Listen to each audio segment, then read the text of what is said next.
from the Hilton Coliseum on the campus of Iowa State University in Ames, Iowa. Welcome to the 1999 Big 12 Wrestling Championships. Hello, everybody. I'm Lon McCarran, and you are in for a very exciting evening of college wrestling. Pleased to be working alongside Larry Nugent, All-American wrestler from Southern Oregon University, and Kevin Jackson, two-time world champion and 1992 Olympic gold medalist. The Big 12, arguably the most difficult college wrestling conference in the nation. 4 of its teams are in the top 7 ranked nationally. Oklahoma State has been the team of destiny so far this year, coming off their 3rd straight undefeated season. But as we head into these conference finals, take a look at the team standings. It's Jack Spates and his Sooners in the lead. Oklahoma State is 2nd, and Iowa State is a close 3rd. Get set, though, for a mini bedlam tonight. 3 times you will see Oklahoma State and Oklahoma wrestlers go head-to-head, and we begin that with our opening match of the night. Larry?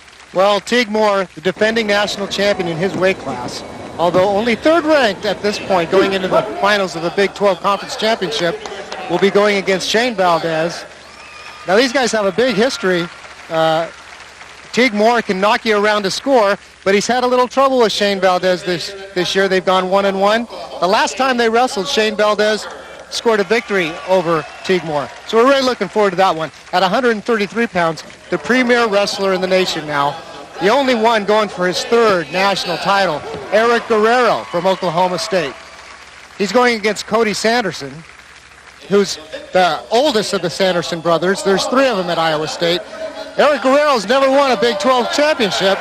He's got to go through Cody Sanderson to finally get one. Kevin Jackson, the wild card team here, the team that people are really surprised to be where they are, is Iowa State. You wrestled here 1 year under Bobby Douglas.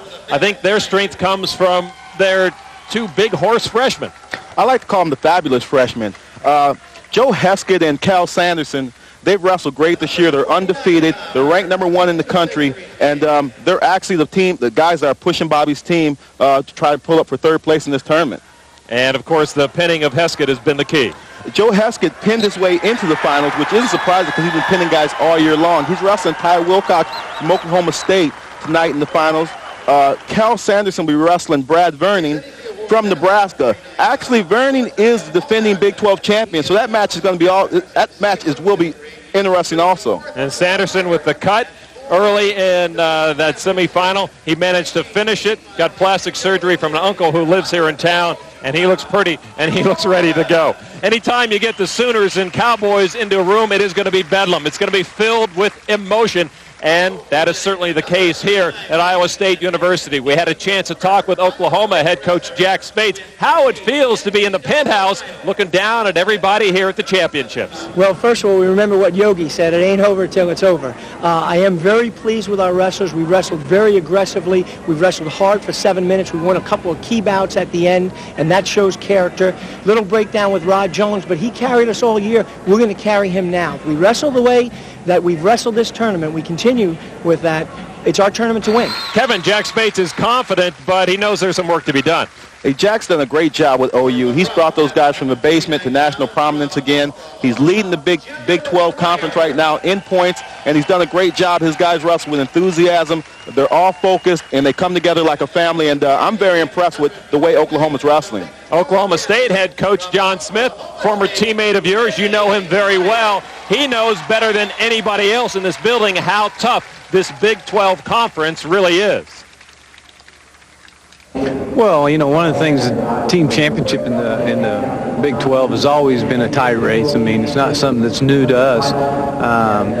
Obviously we're right now in 2nd place with the absence of Jimmy Arias, not scoring any points. It puts us in our backs against the wall a little bit. But at the same time, there's some teams that have made some things happen, and that's why they're in a position to win it. We need to win some championship matches as well as pick up some bonus points and consolations for us to win. Kevin, John Smith looks so calm. Is that the real John Smith? I'll tell you what, I've competed on a few teams with John, and he looked pretty calm in that video right there. But I'll tell you what, his blood's got to be boiling because John's not used to being behind. He's not used to coming from behind. He's a supreme competitor. And I'll tell you what, he's definitely talked to his guys, gave them some motivational talks before these finals, and he knows that The championship is going to take place here in these finals tonight, and Oklahoma State and Oklahoma hit heads on a few occasions, and that's going to determine who's going to be Big 12 champion. Well, the match scoring you're going to see tonight is just like you'll see in any NCAA matchup, but Larry Nugent is here to recap just in case you're not quite sure. Well, if you take your opponent off his feet onto the mat, under control, you get 2 points for a takedown. Once you're down there, you reverse that position and you get back up on top. It's called a reversal. You get 2 points for that. When you're on the bottom and you can escape and create a neutral position where you're both back on your feet looking at each other, that's an escape. Things get real exciting when you put your opponent on his back or towards his back and you hold him for 2 counts, you get 2 points. If you hold him there for 5 counts, you get 3 points. If you can put both his shoulders on the mat for a second, it's the most exciting moment in wrestling. It's called the fall. Coming up, the finals. Oklahoma State has 5 men in these championship finals. Oklahoma Sooners, 6 wrestlers here. Jack Spates has never won a conference title. Oklahoma hasn't won a wrestling conference title since 1986, but they're in the driver's seat to do it tonight. We'll be right back with the Big 12 Wrestling Championships from Ames, Iowa, right here on Fox Sports.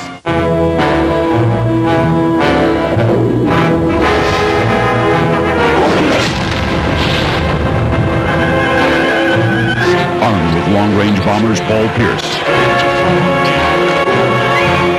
and Dana Barrows, the Celtics are looking to hammer the Clippers. With Lamont Murray, the Clippers have a scoring machine of their own. The Celtics battle the Clippers, Wednesday at 6:30 on Fox Sports New England. The CCHA is on Fox Sports New England. Powerhouse Division I college hockey. Watch some of the top-ranked schools in the nation battle it out from the blue line. 1998 national champion Michigan leads the way with Notre Dame, Michigan State, Bowling Green, Ferris State, and the rest of the pack hot on the road to NCAA glory.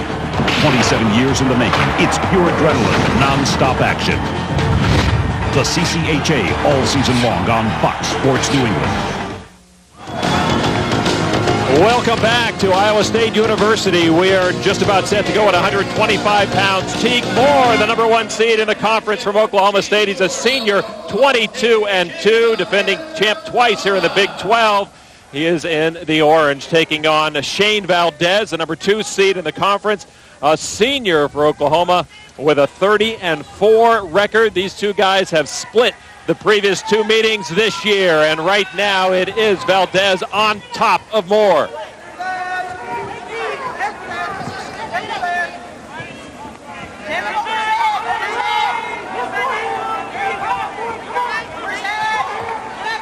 Nothing yet. We had a chance to talk to these 2 125-pounders just a short time ago. Here's what they had to say. I think anything that each of us have new, we've already brought out. And the most I expect is that he's just going to come out wrestling hard, which he does every time. And I need to be myself ready to come out and wrestle 100%. I'm expecting him to be a little more prepared for my shots. I'm expecting his shape to be a little better. But other than that, I've wrestled Teague 12 times. I don't expect too much of a difference. I've watched Valdez wrestle a little bit earlier, and his main shot is a single leg to the right leg. So he'll be attacking the right leg of Moore. Shane Valdez has a twin brother, Dane Valdez, who also wrestles for the Sooners, but he has had a disappointing year, and we will not see him in these finals. It hasn't slowed Shane Valdez down at all. He's looked real sharp so far in this tournament. A lot of the wrestlers you're going to see are from the Oklahoma, Iowa area, Pittsburgh maybe. We got a few, though, from California. Most notably here is Shane from Costa Mesa, and we'll be seeing Eric Guerrero from San Jose, California in the next weight class. I tell you what, Teague is really getting after him. He's controlling the mat, he's pushing him around, he's controlling the ties, and that's why he's the more aggressive-looking wrestler out there now. There's Jack Spates, head coach of the leading Oklahoma Sooners, and John Smith, 2 great Cowboys coaches. head coach. Yeah, boy. 2 great coaches. 2 great gentlemen, too. Fun to talk to. Now we begin the second period of action, a 2-minute period. Teague Moore on the bottom right now. trying to be controlled by Shane Valdez, both up on their feet, and escape point now. Teague Moore with the first point here in the match. Nice high crotch shot. Teague's controlling that underhook. That's why Valdez can't finish on the shot. Front headlock position here for Teague Moore.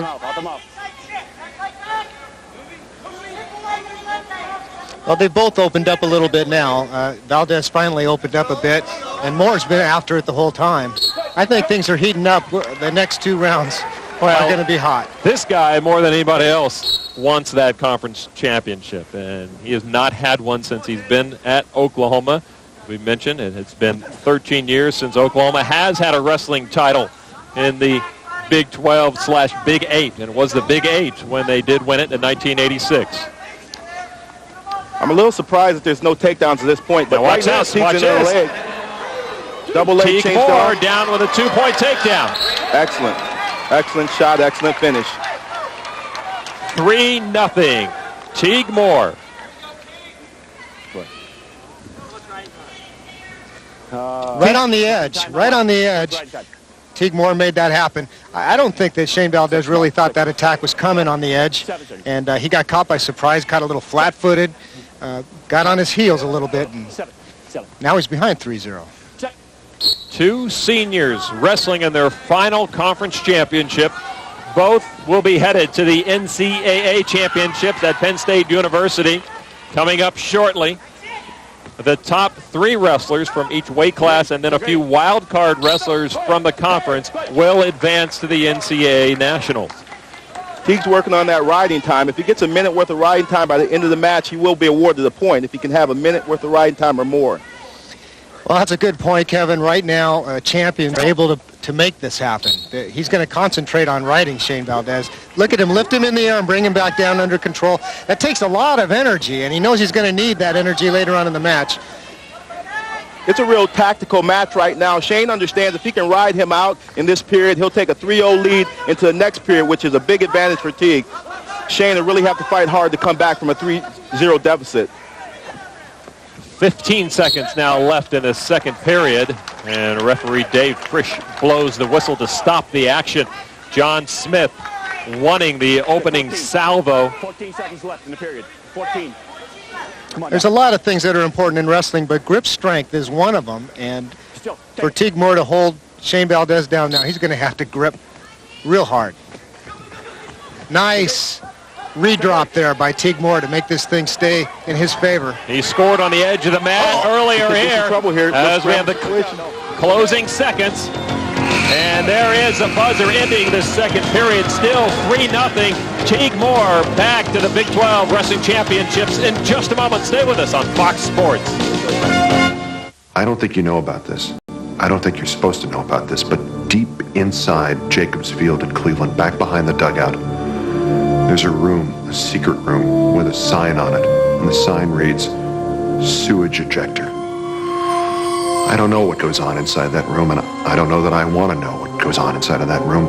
What I want to know is, what do Scully and Mulder know about it?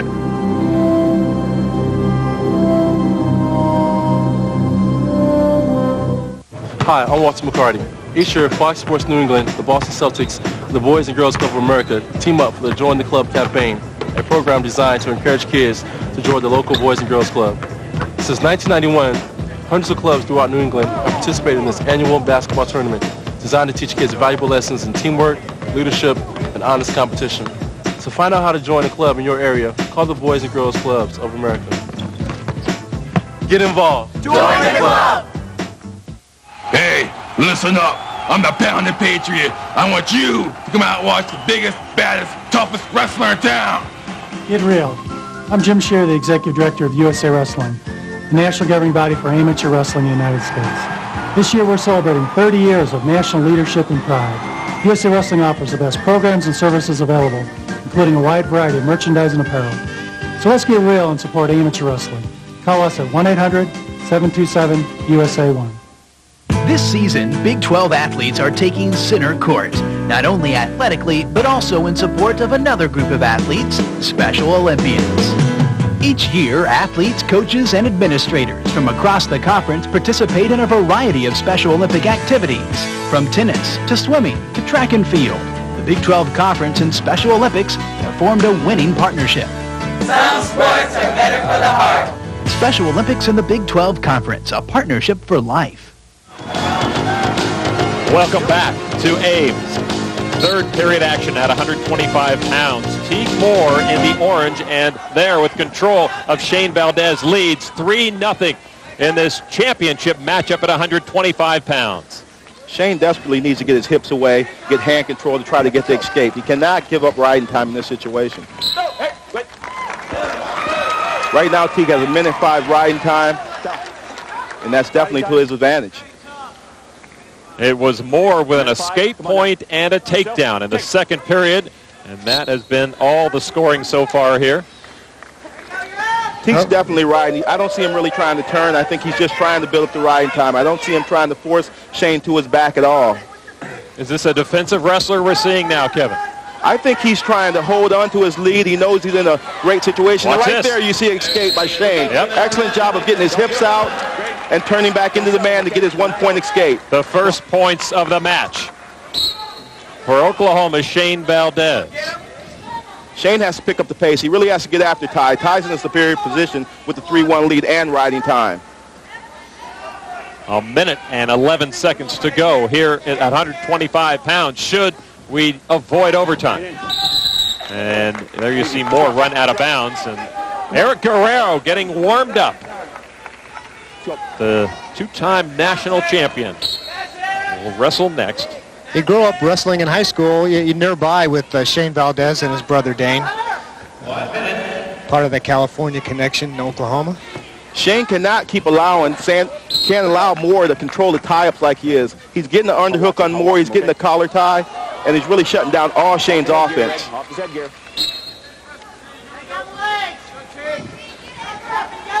47 seconds left.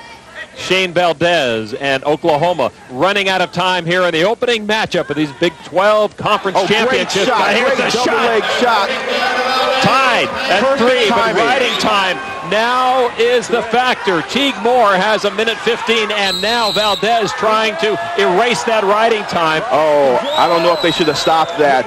Teague was coming around for a reversal and got Shane's knee in a bad position. I think he might have injured his knee, but I also think that Moore would have scored if the referee wouldn't have blown the whistle. Oh, a huge, huge break for Teague Moore, but Shane Valdez is down, and his right leg obviously twisted. Now, watch the right leg. It's the one with the red bandage on it. And Valdez spread out, and then it just goes in a direction it should not go. I don't see that. I don't see his knee going in a bad situation until it gets extended right there. It might have popped. He might have popped a ligament on his outside of his knee right there. It was a bad position. However, I think Moore would have scored if they would have continued wrestling. Well, let's listen to Dave Frisch, our referee. All right, so he's set the stage now. It is 3-3, 29 seconds to go, but Teague Moore's got riding time. Valdez will need to try to control Moore. I think Valdez is doing some of the same things that Moore did to him. He's just going to try to ride and keep him down and burn that riding time off. He's going to burn that riding time, and he has. Taken away the 1-point advantage from Teague Moore. So Shane Valdez now 5 seconds to go. Hang on to him, and we got overtime. He might get a stalling call here if he stays down in that ankle. Well, he's only going to get the warning. That's it. That's it. That's the end of regulation. 3-3. 3 huge points for Oklahoma, Shane Valdez, and now a 2-minute overtime. The first wrestler to score will win this crown at 125 pounds. I think the first wrestler to set up a move and take advantage of a shot is going to win this match. Whoever gets in on the leg first will score, I believe. These guys are great attack wrestlers. When they get in on legs, they do score. Valdez has the momentum. He's got the motion going, too. He's moving a little bit more than Teague is. And heroically, too. Oh, he's in on the just shot. come off that hurt knee. Watch the title right here. Did you get it? He does! He's Big 12 champion. Shane Valdez. You got to call it an upset, and that may seal this conference championship for that man right there. Jack Spates and his Oklahoma Sooners as they come out of the gate with a 5-3 win on the shoulders of Shane Valdez. Just like I said, the wrestler that got off the first shot and got in was going to win the match, and Shane took advantage of it. Shane really set him up and hit him with a beautiful double leg takedown for the score. And Oklahoma with 76.5 points now in this conference championship, and that is huge to Oklahoma State 64.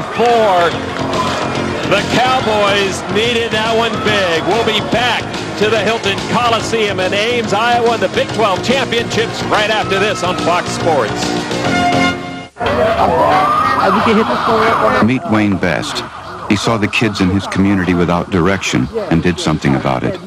He got them off the streets and put them to work, teaching important lessons in community service, responsibility, and helping others. So he can spend more time on foxsports.com, where he enters his zip code to get the latest on his favorite home teams. It's like Fox Sports Net online.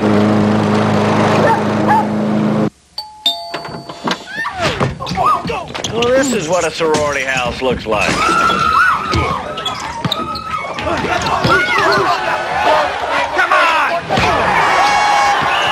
120 top teams in the only college basketball game for the Nintendo 64. Fox Sports College Hoops 99.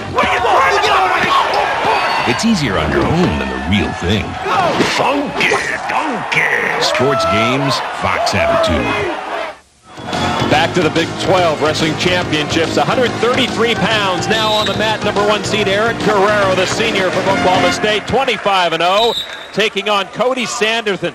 Third, the number 2 seed, a junior from Iowa State, Sanderson, with a mark of 26-4. He's in the Iowa red and blue stripe. Eric Guerrero, ranked number 1 in the nation, but he's never been a Big 12 champ. Before this matchup at 133 pounds, Eric Guerrero and Cody Sanderson stopped by. Here's what they had to say about tonight's matchup. Any kind of title is important. Any kind of championship's important. And, you know, it slipped past me in the last 3 years. And it's very important for me to win this so I can close out my career as far as the Big 12 on a really good note and get some momentum going into nationals. So the Big 12 is extremely important, and I'm taking it very serious. Actually, I have the number 1 ranked guy, 2-time national champion, and I think what I want to do is just go out there and go at him hard and try to win. A lot of people wrestle passively. I want to try to attack him. This is a matchup of the number 1 and number 2 seeds in the conference. Eric Guerrero in the orange of OSU and Cody Sanderson from Iowa State, the host team here at this year's conference championships. As long as Cody can control the tie-ups, he has a chance to be in this match with Eric. But Eric is such a great takedown artist that if they stay outside, that he'll definitely get to Cody's legs and score points. Now he had Cody on his back for a moment, and 2 points to Guerrero. Great single leg, got him up in the air, came out the back door to score. You're down, Aisha. You're down, get set. Guerrero's an outstanding wrestler. Wait till he's ready. Cover. As is Sanderson. Guerrero looking for his 3rd national title. These two will be seen at Penn State University and the NCAA Wrestling Championships. Guerrero looking to get a leg in and do some leg riding here and possibly turn Cody from the top position. Trying to break him down right now. Work. You hear Don Owen, the main referee here at the center mat, urging the 2 wrestlers to work. And right now, Cody Sanderson trying to avoid all the work that Eric Guerrero is doing. Eric's really riding him hard. He's got the leg in. He's got Cody flattened out. Cody gets back up to his base right now, but he's still having a hard time getting any motion going. All right, so they're going to call a stalemate. Bobby Douglas, you know him well, Kevin. How is he to wrestle for? Hey, Bobby is a great coach. He's coached World Olympic teams. He knows his wrestling. He knows how to coach guys. He knows how to coach champions. And you're going to see some of his better wrestlers here coming up pretty soon. Those two freshmen are going to be around for quite a while. I don't think they'll be drafted out of college. They'll be here through their senior year, I think. No doubt. All right, so Guerrero now has built up over a minute of riding time. Cody has to create more action. He has to get into a scramble position to try to escape. Guerrero has a leg and he has been flattened out. I don't think he'll turn him from this position, but he's going to build up a lot of riding time. And that can be key.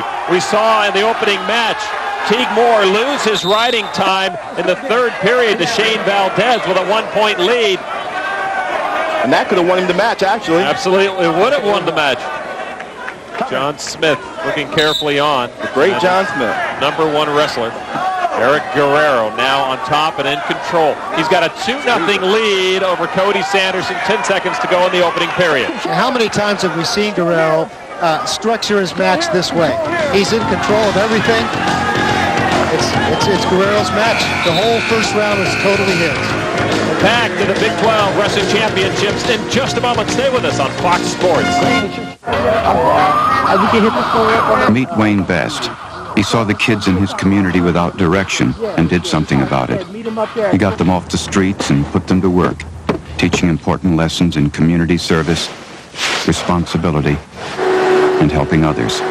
So he can spend more time on foxsports.com, where he enters his zip code to get the latest on his favorite home teams. It's like Fox Sports Net online. I don't think you know about this. I don't think you're supposed to know about this, but deep inside Jacobs Field in Cleveland, back behind the dugout, there's a room, a secret room, with a sign on it. And the sign reads, sewage ejector. I don't know what goes on inside that room, and I don't know that I want to know what goes on inside of that room. What I want to know is, what do Scully and Mulder know about it?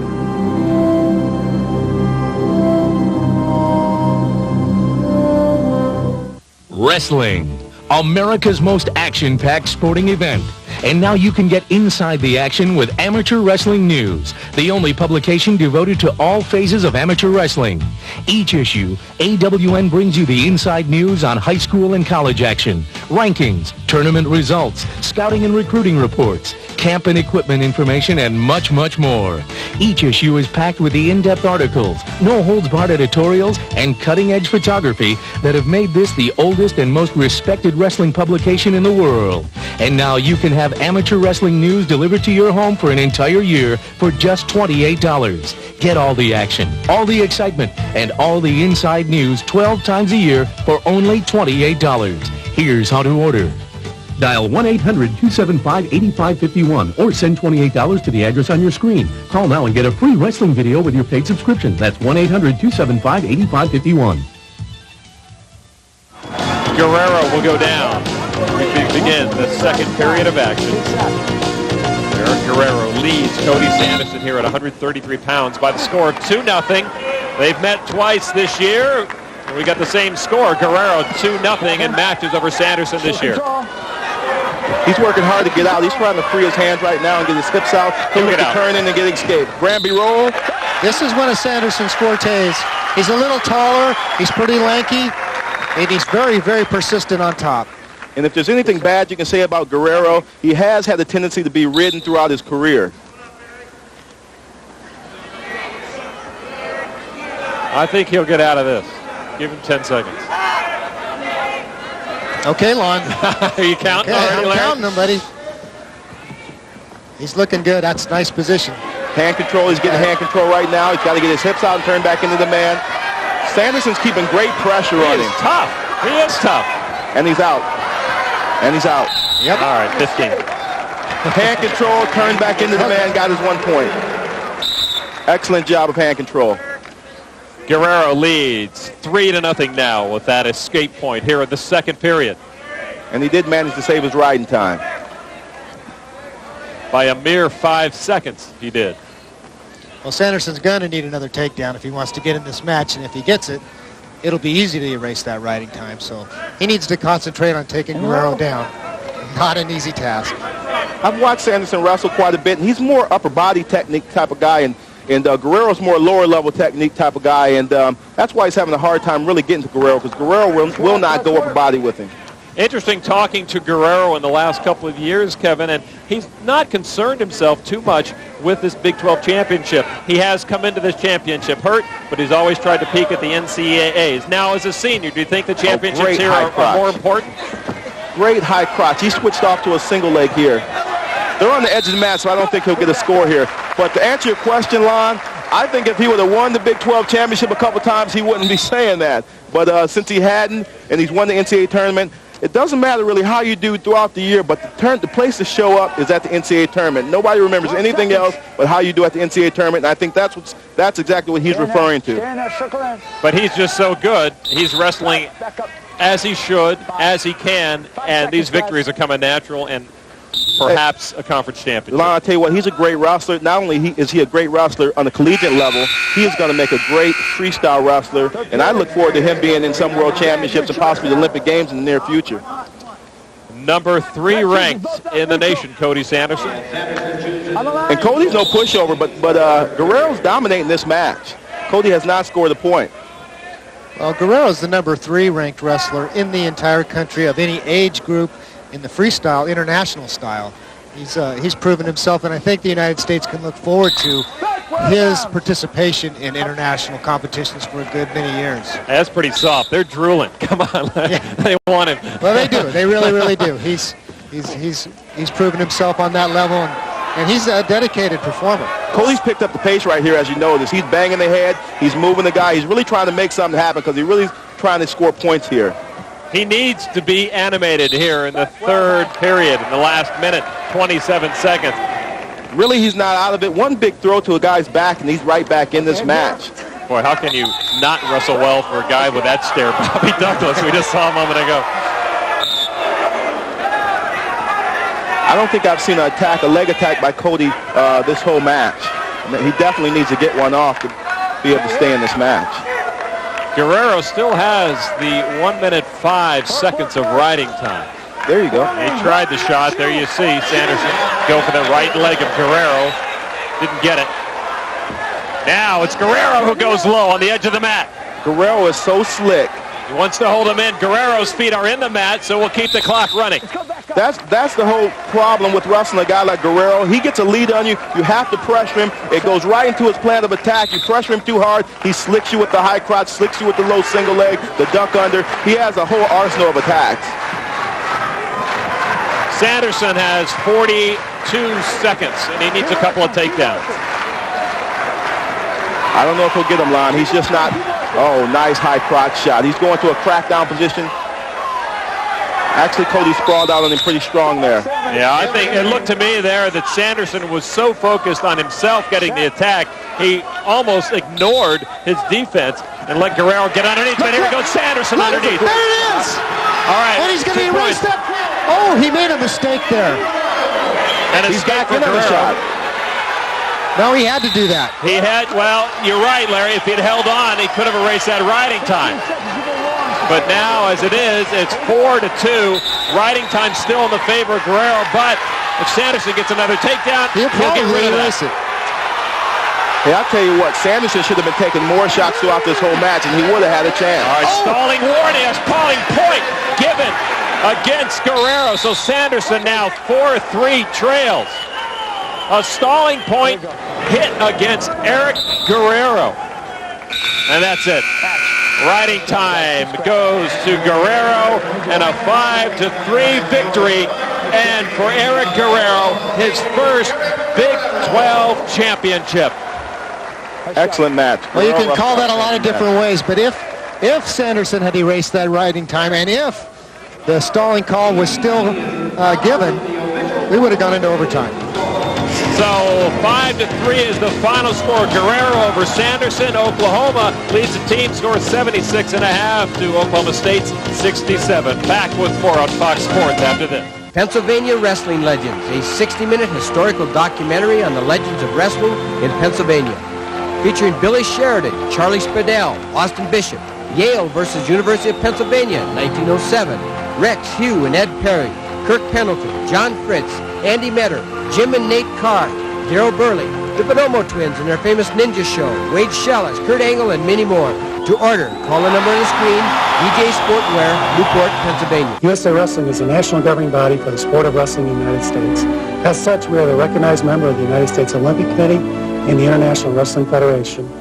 USA Wrestling has provided over 30 years of leadership in the sport, offering competitive programs from youth through the Olympic Games. The people out there that don't know about wrestling, you need to look into it. You need to find out what it has contributed, and you need to know that there's some people that are associated with our sport that probably without this sport wouldn't be where they're at today. Welcome back to Ames, Iowa. Ready to go at 141 pounds as we begin the second period of action. No scoring in the first period between the number 1 seed, Michael Leitner, a sophomore from Oklahoma with a record of 37-2, and number 2, Jose DeAnda, a senior from Nebraska with a record of 25-5. DeAnda in the black and white of Nebraska. Leitner in that Sooner red. Leitner defending his championship here.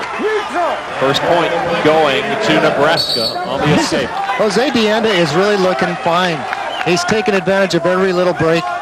A very interesting matchup between Leitner and DeAnda. We talked to them before this matchup. I think in order for me to have success, I got to go out, wrestle tough, just wrestle my tempo, go out, set the pace, control the ties, and just whenever I get in on my shots, I got to score. And I feel if I just go out, wrestle my match, control everything, it'll turn out all right. Obviously, I got a tough opponent in the finals. He's All-American last year, placed 5th as a freshman. I wrestled him twice this year. I guess basically stick to my game plan that we've been watching film on our matches we wrestled before. Just stick to my game plan and watch the reshots. He's real good on the reshots. So. DeAnda is the type of wrestler, really, who can win the blowout matches and win the tight ones. He had 5 major decisions and a technical fall during the season, and 8 of his wins great shot. Came by 2 points or less. Great single leg. Leitner now. Oh, he came down with a knee on DeAnda as well, I think. 2-point takedown for Michael Leitner, the first takedown of this match, and he leads 2-1. Great action, great action.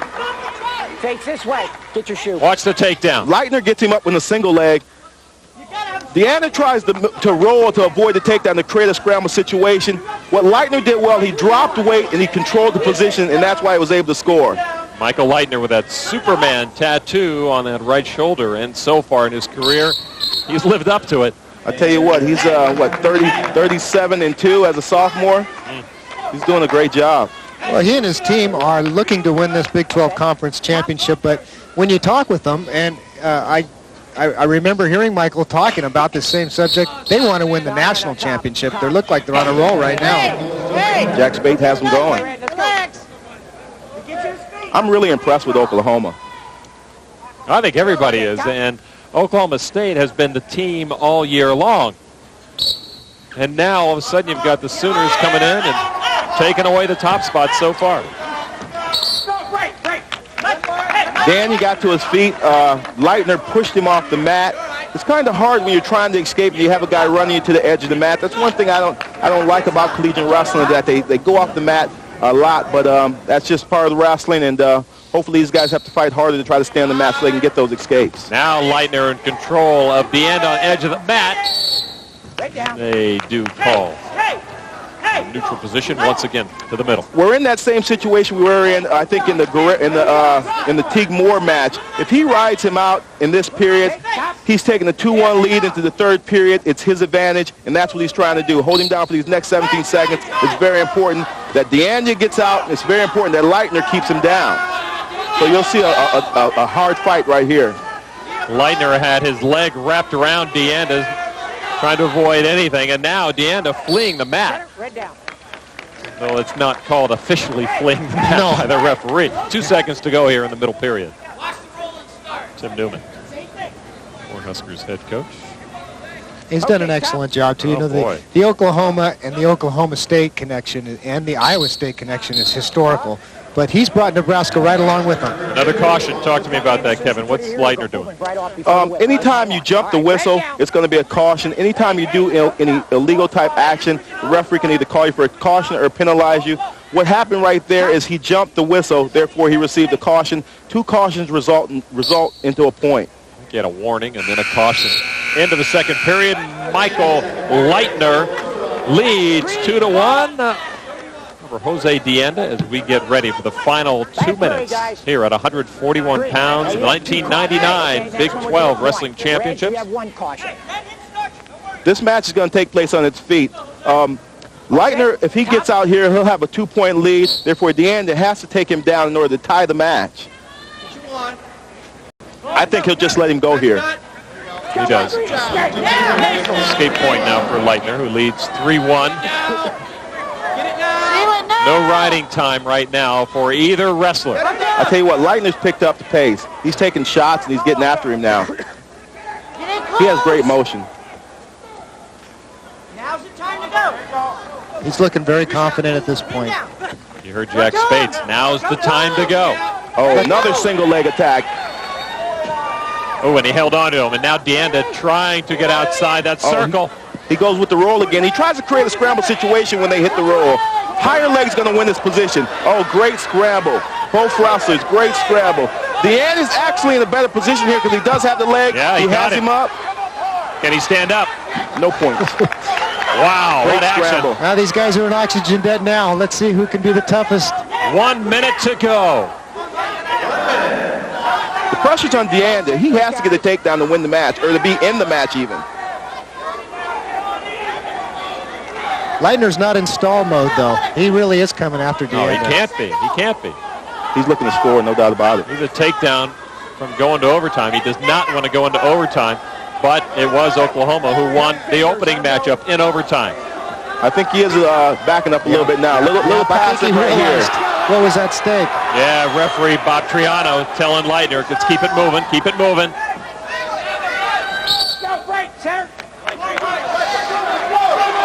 23 seconds left. Dienda needs a takedown. Wow. To send this match into overtime. Coaching benches are frantic. Very tense match. No scoring in the first period. Limited scoring since then, but it has been very entertaining. He might get dinged here. Oh, watch this. Great Watch this. There it is.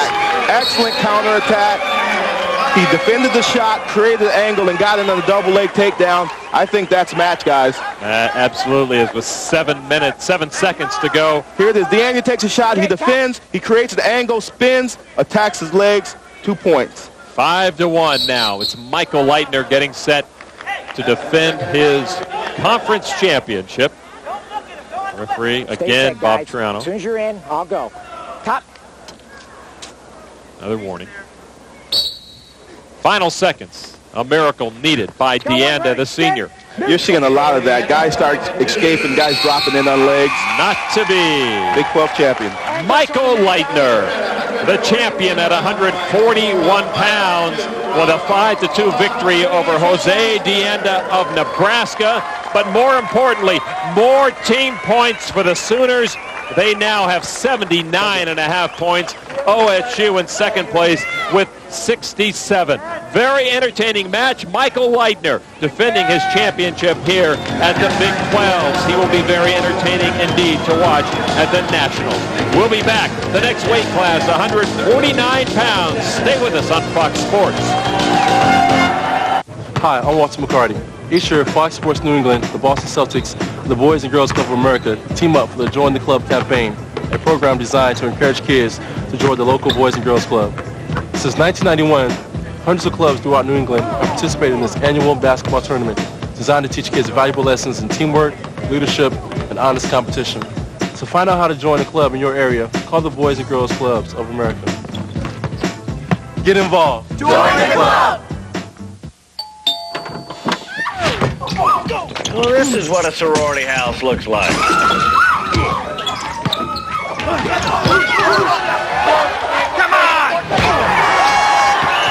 120 top teams in the only college basketball game for the Nintendo 64. Fox Sports College Hoops 99. It's easier on your own than the real thing. Funky, funky. Sports games, Fox attitude. This season, Big 12 athletes are taking center court, not only athletically, but also in support of another group of athletes, Special Olympians. Each year, athletes, coaches, and administrators from across the conference participate in a variety of Special Olympic activities, from tennis to swimming to track and field. The Big 12 Conference and Special Olympics have formed a winning partnership. Some sports are better for the heart. Special Olympics and the Big 12 Conference, a partnership for life. Is the ball a part of you? Does the grass carry you?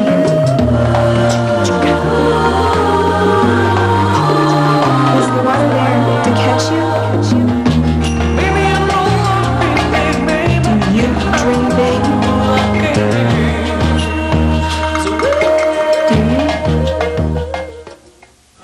We had some pretty intense matches because every time we wrestle it's the Bedlam series, and I just look for him to come at me. Bedlam for me now, Oklahoma State. It's easy to get up for it. That was a big win, but my goal is to win the Big 12s and be a national champion. John Smith watches as his man, Reggie Wright, gets ready to begin the second period of action. No scoring in the opening period. Reggie Wright, sophomore from Oklahoma State, with a mark of 21-1, taking on Jared Frayer, 28-9 for the Oklahoma Sooners. Oh, great reversal. Now a big scramble and a reversal. And he got his hips out, he turned into him, and he got the 2-point reversal and opened the match right up. Reggie Wright now with a 2-0 lead over Frayer. Kind of riding the ankle there. Trying to buy some riding time. Uh-oh. Fredo got a Freyer's made a few mistakes in this match already. Oh, he's in trouble. Frayer in trouble. He's in trouble. He's got that right arm down, being that third point of the tripod. That is what Wright is trying to eliminate. Only thing that can save this guy is the edge of the mat right now. And it just may. Oh, he's got him on his back. Oh, no, he's getting back points. Can he pin him? He's got him tight. Oh, boy. Oklahoma State can use this. Down on the mat with him is referee Dave Frisch, looking carefully. Wright still in control of Frayer. He's got him tight. He's in trouble. He's adjusted well. He's really adjusted well. He's in trouble. He stepped over that leg now. He's in big trouble. Frayer trying to arch. He's going to run out of steam sooner or later. He's going to hear the mat slapped. Oh, he may have kicked his way out of it. Oh, he's in trouble. He's still in trouble. Dave Frisch may not be in good position there. And that does it. 37 seconds left in the second period. Reggie Wright from Oklahoma State comes up with the pin on Jared Frayer after a lackadaisical opening period. Lightning strikes here. I'm impressed with this Wright. I'm really impressed. He's got to be the newcomer in the Big 12. Right here, he has him in the cradle. He knows he needs to step over and create pressure going towards his shoulders. Right now, Frayer is in big trouble. He's in big trouble because Wright has him under control. He has his weight on top of him, and he won't let him out of bounds. Here, his shoulder slipped through, and you see the referee calling the fall. Big 12 champion. That may be a little salve on the wound that Oklahoma State's feeling at this time. I tell you what, that far helps though. He will take it. So a pin for Reggie Wright at 149. We'll be back to Iowa State University in just a moment. Stay with it on Fox Sports. The CCHA is on Fox Sports New England. Powerhouse Division I college hockey. Watch some of the top-ranked schools nation battle it out from the blue line. 1998 national champion Michigan leads the way with Notre Dame, Michigan State, Bowling Green, Ferris State, and the rest of the pack hot on the road to NCAA glory. 27 years in the making. It's pure adrenaline, non-stop action. The CCHA all season long on Fox Sports New England. Hi. At the request of every boss in America, our morning edition of Fox Sports News will be just 1/2 hour long, and I'll be appearing on it, as opposed to the hour-long stretches on the other sports networks. This is so you can get to the office on time, please. Thank you very much. We appreciate it. You lazy goon, you. Now, to the office with you. I think this kid, Brian Snyder, is a pretty tough kid from Nebraska. I think I'm just going to have to push myself. I think he's going to come down, he's in better shape than he really wanted. He's a great athlete. All these guys at my weight this year are good athletes, and it's just going to matter of who wants it more. I'm expecting it to be a tough fought match. I know he's a tough kid, so I'm just kind of ready. I'm open for everything. I'm not really worried about any new surprises. We begin the second period at 157 pounds. No scoring between that man, David Maldonado, senior from Iowa State, with a mark of 24-6. And his opponent, freshman from Nebraska, Brian Snyder. Snyder, the number 1 seed in the conference here at 157 pounds. And Snyder with a 1-0 advantage so far this year. But it's Maldonado who gets the escape here in the second period. And he has the 1-0 advantage. I'll tell you what, they're banging. They're going at it. Well, Snyder's from Pennsylvania, and within Pennsylvania, from Easton, Pennsylvania, which people that follow high school wrestling know is one of the real hotbeds of wrestling anywhere. He's got wrestling in his blood. It's in the culture out there, and he belongs, even though he's so young. He looks real comfortable. A lot of great wrestlers come out of Pennsylvania. Nate Carr, Kerry Colott, a lot of great wrestlers. Kevin, correct me if I'm wrong, but the folks at home are seeing a very physical match, even though it doesn't maybe appear to be so. There is so much energy and strength being exhibited here in these clinches. I'll tell you what, these guys are actually wearing themselves out more than if they were taking legitimate shots, because they're banging, they're trying to control position, they're working ahead, they're working up. There it is. Sweep right there. That's a signature move. Points. He really should have tried to get points instead of just trying to get back points there. So maybe a tactical error by Maldonado as he was able to trip Snyder onto his back. The reason he didn't get any points because he didn't control the position. He caught him in a position, but Snyder was able to scramble out of there before Maldonado gained control. That's why you didn't see any points awarded. Now, if you're making an analogy between poker and wrestling, maybe Maldonado can't hold that card in his hand anymore. He's shown it to him. And Snyder knows it's there. Snyder hit with a stall warning by referee Don Owen. 15 seconds to go, second period. And I don't know that that was a legitimate call or not. These guys are pretty much going at it. I think you should let them wrestle. I agree. Maldonado here in the front headlock position on his feet. He should look to pull the guy down and create an angle where he can get to the corner. Well, he does run out of time into the second period. 1-0, Maldonado leads. Take a look at some of the action there. You're just going to see the trip. Oh, here, under and over, foot sweep to his back. Freestyle, this would be points, but since we're in collegiate wrestling, he has to control the man in order to score the points. He didn't control him long enough, that he wasn't awarded any points. And we're back with a third period at 157 pounds right after this. It's time, Celtics fans, to vote for the recipient of the Accountant's 6-Star Award. Choose the Boston Celtic player who you think best represents Celtic pride. Act now and you can win. Each winner will receive a 6-month membership to FitCorp, helping companies through healthy lifestyles.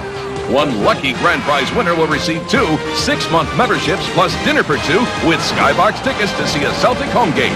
The 6-Star Award brought to you by Accountants, Fox Sports New England, and the Boston Celtics. Meet Wayne Best. He saw the kids in his community without direction and did something about it. He got them off the streets and put them to work, teaching important lessons in community service, responsibility, and helping others. So he can spend more time on foxsports.com, where he enters his zip code to get the latest on his favorite home teams. It's like Fox Sports Net online. Pennsylvania Wrestling Legends, a 60-minute historical documentary on the legends of wrestling in Pennsylvania. Featuring Billy Sheridan, Charlie Spadell, Austin Bishop, Yale versus University of Pennsylvania, 1907, Rex, Hugh, and Ed Perry, Kirk Pendleton, John Fritz, Andy Metter, Jim and Nate Carr, Daryl Burley, the Bonomo Twins and their famous Ninja Show, Wade Schellis, Kurt Angle, and many more. To order, call the number on the screen, DJ Sportwear, Newport, Pennsylvania. Hey, listen up. I'm the Pounding Patriot. I want you to come out and watch the biggest, baddest, toughest wrestler in town. Get real. I'm Jim Scheer, the Executive Director of USA Wrestling, the national governing body for amateur wrestling in the United States. This year we're celebrating 30 years of national leadership and pride. USA Wrestling offers the best programs and services available, including a wide variety of merchandise and apparel. So let's get real and support amateur wrestling. Call us at 1-800-727-USA1. Brian Snyder on the bottom, David Maldonado on the top at 157 pounds. Match now we have 1-1 each wrestler with an escape point, but it has been extremely physical. It's been exciting. Even though it's very few points, these guys have went at it the whole match. They both want to be Big 12 champions bad.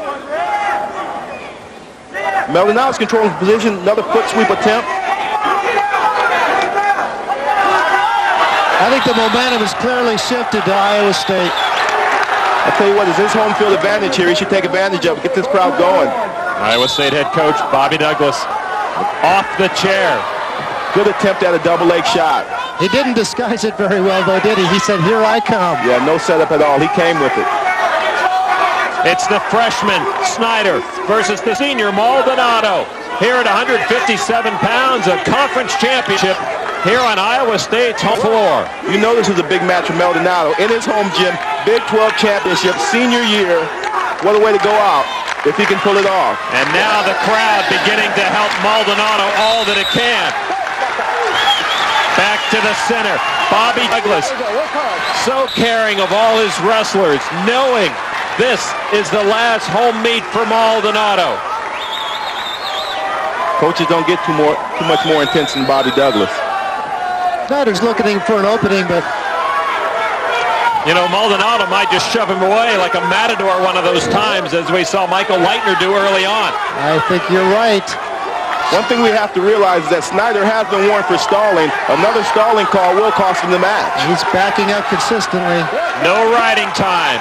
I would like to see him decide the match on their own. I'd like to see a takedown happen. Oh, now it's Maldonado who went down. Got himself in trouble. The final 17 seconds of regulation. 1-1. These guys are really similar in how they wrestle. Boy, do they want to go overtime? I don't think they have a choice now. 1 second, and that's the end of the third period. How much left do these guys have? There's a little drama in the building today. Brian Snyder, the freshman from Nebraska, on the right of your screen. Maldonado, the senior from Iowa State. We're overtime. The first wrestler to score will be Big 12 champion. Is it sudden death or is it sudden victory? I'd have to say sudden victory. Yeah. It'll be sudden victory for one of them, sudden death for the other. But what I think is going to happen here, I think one of these guys is going to make a mistake to lose the match. Either take a bad shot or get pushed out of bounds, stalling call, something like that. I don't see one of these guys really getting off a great attempt and getting in on the leg and scoring. I see a mistake happening. The odds of that happening then are go to the freshman, I would think, Kevin. Exactly. Right to the leg! Right to the leg! How much experience does Maldonado bring to this overtime? Will it be a factor? Quite a bit.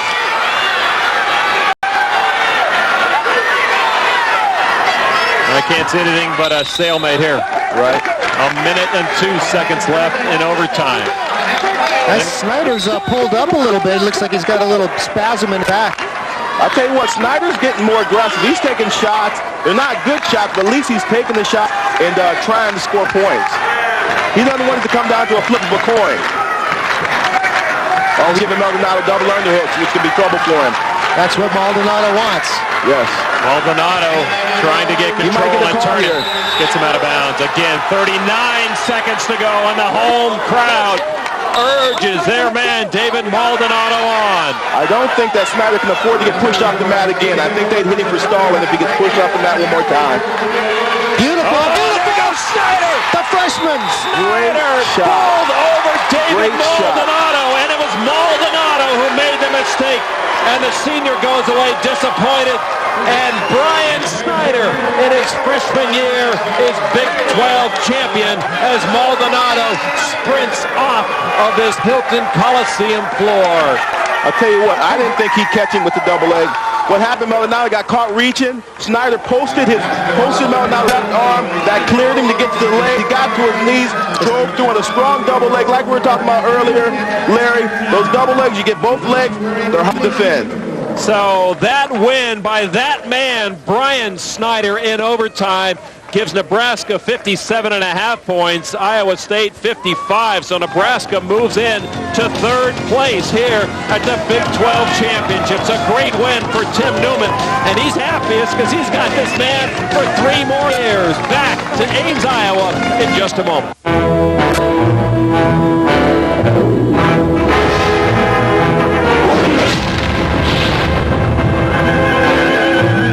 Armed with long-range bombers Paul Pierce and Dana Barrows, the Celtics are looking to hammer the Clippers. Dana's got tape. With Lamont Murray, the Clippers have a scoring machine of their own. The Celtics battle the Clippers tomorrow at 6:30 on Fox Sports New England. Get up with the hottest show in the AM. Fox Sports News this morning. Who's your dad? Who's your dad? Chris Myers, Steve Lyons, and the Fox Sports News team bring you more plays, saves, jams, slams, checks, and wrecks than most give you in an hour. Get up, Spoken. Fox Sports News this morning. Give us 30 minutes and we'll give you a day's worth of sports. Earlier gets the worm. Catch Fox Sports News this morning at 6. Welcome back to the Hilton Coliseum of the Big 12 Wrestling Championships. Ready to go now at 167 pounds, and a great matchup for you. The #1 conference seed, the #1 man of the nation at this weight, Joe Heskett, the freshman from Iowa State, 31-0. Well, I'm sure he's prepared. You know, he had a great match just last match, and he's real fired up. As for what he's going to do, I'm not worried about that. I'm worried about what I'm going to do and what I got to do. He'll be taking on the 3rd seed, a freshman also from Oklahoma State, Ty Wilcox. I wrestled him earlier this year, and he beat me, and I felt like I wrestled his match. You know, I was on bottom, I was a little bit afraid of what he's going to do on top. I need to go out there, I need to, you know, set the pace early and score the first points of the match, and on bottom, not be afraid of what he's got on top and just get out of there and, you know, not lay it down on bottom. A surprise here in these finals. He came in with a mark of 12-10, unrated. That tells you, if you're just looking at the paper, that Heskett should put this thing away nice and quick with his tendency to pin. But Kevin Jackson, that's not always the case. But he's got a low shot on the man. I'll tell you what, he beat him 11-1 the last time they wrestled, so he dominated the match. He put him on his back a couple times, and the only point that Wilcox got was an escape. But now he's on a single. Wilcox is rated now. He's in the finals of the Big 12. Let's see if he can hold his own here. 2 points right off the bat for Heskett. What I like about Heskett is he just enjoys wrestling. I talked to him a little bit earlier today, and I asked him what his goals were for the year, and he told me his goals were just to wrestle as hard as he could for as long as he could, and he just wants to have fun wrestling, and he enjoys it, and just to train and wrestle with intensity the whole time, and I was very impressed with him. Boy, you know, a man who has a tendency to pin his opponent brings so much lightning into the room, and Larry, it's got to remind you of the old great pinners of Gene Mills and Wade Chalice, who really brought so much to the sport. Well, they were so good at that people would come to watch them and see if they could do that. It's such a feat to put somebody on their back and hold them flat, and it's such a phenomenal thing. People would come in droves to watch Wade Chalice come. In fact, for his 100th pin, he did it on an X. I'll tell you what, he just hit a beautiful high crotch, switched to a double, and he's got another takedown. 2 more points for Heskett. It's 4-1. He's getting a little back points on the end of this thing, isn't he? Here they come. He's looking for him. See, he's always looking for that pin. His patented move is the cradle. I said that he's redefined the cradle and brought it back to the forefront of wrestling. They said this kid hits the cradle from any position. You know, it's nice to see 2 big, tall, lanky wrestlers going at each other. You see a lot of times the guys are different sizes, same weight class. But here we've got Wilcox and Heskett, both big boys who really stand eye to eye. What's really surprising about Heskett, most of the time if you see freshmen come in and do as well as he had, they're at the lighter weights. You very seldom see heavier guys, freshmen, go undefeated and do as well as Iowa State's freshmen have done this year. What does it tell you about the Big 12 to have 2 freshmen here as conference championships at 65? Well, you know, they're saying this is the toughest conference in the country right now, so... Now, the fans in this conference have a lot to look forward to in the next 3, 4, or 5 years. It's a great crowd here at Hilton Coliseum today, too. They've supported their boys, and Joe Heskett's one of them. They've been looking forward to this match for a long time. Well, Heskett, one of the 2 so-dubbed fabulous freshmen by our own Mr. Jackson. And he is a great reason to come out here to the Hilton Coliseum. Is that a sprawl, Kevin, or what? I mean, that's the longest, toughest sprawl I've seen. I think he's unorthodox. He's in a little bit of trouble here. He had his elbows caught, and the guy rolled him, and Wilcox rolled him to his back. If he was able to hold that position, Heskett would definitely have been in trouble because his elbows are caught. You see how he's trying to sit back, arch into him, turn him to his back? Yeah. He's in trouble here. Watch him. He's in a bit of trouble. Wow, some savvy being shown by the freshman Wilcox. But they do sprawl themselves out of bounds. And that man, you just saw John Smith, the head coach of the Cowboys, happy to have his man here in the finals who upset Rodney Jones in the semis. It's a few extra points for those Cowboys. We'll be back to Ames, Iowa in the 1999 Big 12 Championships after this. The Celtics are on Fox Sports New England. Rick Pitino is ready to go. Led by Antoine Walker. Ron Mercer. Out the basket by Mercer, and a foul. Mercer, oh! And the rest of the men in green. Walter McCarty, the finish. Watch the Celtics all season long on Fox Sports New England. Get up with that beat. Get up with the hottest show in the AM Fox Sports News this morning. Who's your dad? Who's your dad? Chris Myers, Steve Lyons, and the Fox Sports News team bring you more plays, saves, jams, slams, checks, and wrecks than most shows give you in an hour. Get up. Spoken. Fox Sports News this morning. Give us 30 minutes and we'll give you a day's worth of sports. The early bird gets the worm. Catch Fox Sports News this morning at 6.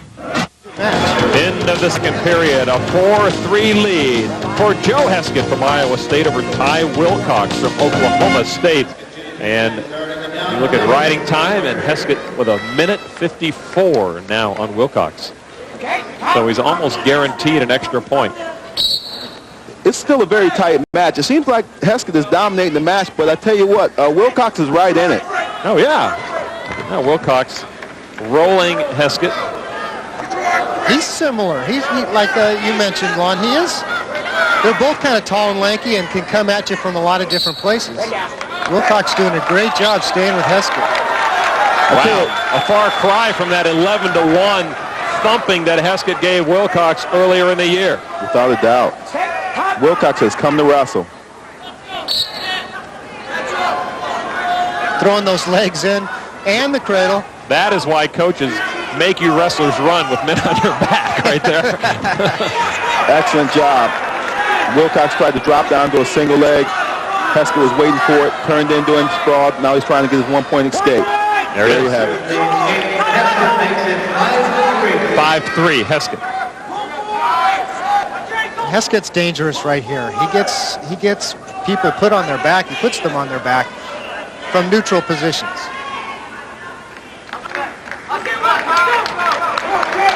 A minute and 2 seconds to go. Wilcox is a takedown from being right in this. One takedown, erase that riding time, and it's a tied match. He's trying to erase that riding time. What was a minute 54 for Heskett is now a minute 16. He's going to have a really hard time getting off any offense as long as he allows Heskett to keep that underhook. Once a guy has an underhook on you, have a hard time beating the underhook to get to a leg attack. A lot of work yet to be done for Ty Wilcox, and only 30-plus seconds to do it. Well, John Smith's got to be real happy right now. His athlete is staying right in it. I don't know if Bobby's too happy. No, this is quite a wake-up call here for Heskett as he heads toward the NCAAs as well. I think sometimes it's hard to motivate it when you're beating a guy so bad. Come on, that top step of the podium's got to be motivation enough for your wrestler. Yeah, I just think sometimes when you're beating a guy as bad as he's beating him this year, that sometimes it's just hard to get your intensity up as high as you did have the first time you guys met. Wilcox is beat. He's lucky there's only 9 seconds left, and he'll be lucky if he doesn't get scored upon here. Look at Wilcox go. He's got the single leg at the buzzer. But no, with riding time, it will be Joe Heskett living up to his #1 ranking and a hard-fought 6-3 victory over Ty Wilcox of Oklahoma State. And with that victory, Iowa State University now with 58 team points, a half point ahead of Nebraska in the race for third place. So Joe Heskin, maybe not as impressive as some of the pins he's thrown, but still got the W. Back to Iowa State in just a moment.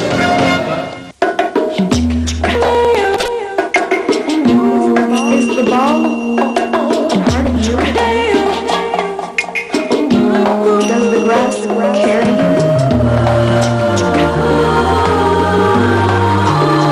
Is the water there to catch you? You dream big.